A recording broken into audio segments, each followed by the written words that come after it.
Extreme weather events are becoming more intense in the Eastern Caribbean. Protecting people and property can stop climate extremes from turning into disasters.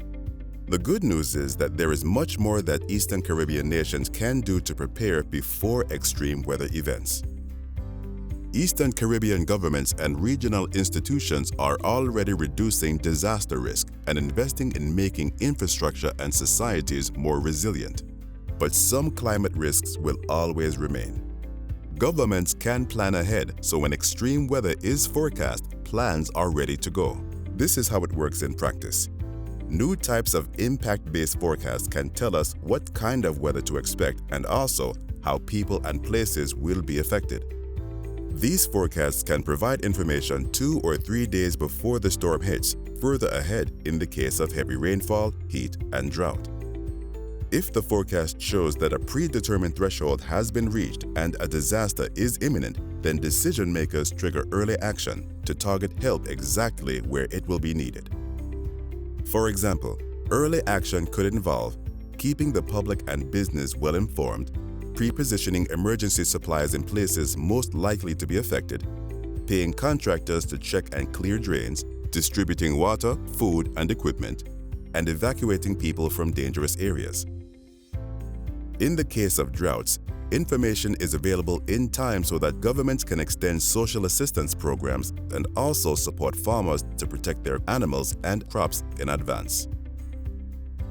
There are 4 key steps to developing a forecast-based early action system so it's ready to work effectively. 1. Assess how extreme weather might affect communities and businesses, and register people so that you can contact them and provide support when there's an alert. For this task, governments would benefit from collaborating with civil society groups and researchers to gather better information on the impacts of extreme weather events and who is most at risk and why.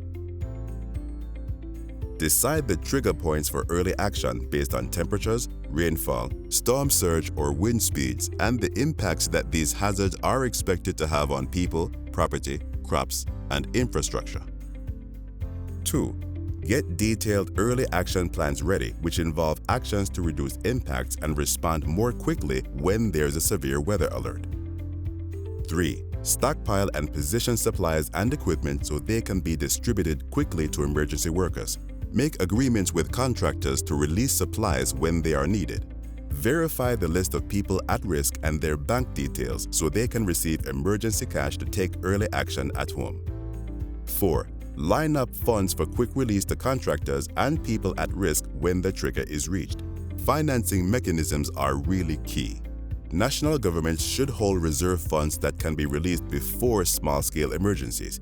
But for the major emergencies, governments may have to call on regional institutions and funds for support. With more coordination and early action of this kind, the Eastern Caribbean can reduce disaster losses and look forward to a more climate-resilient future. For more information on how to prepare for early action, please visit us online, odi.org.uk/Caribbean-forecast.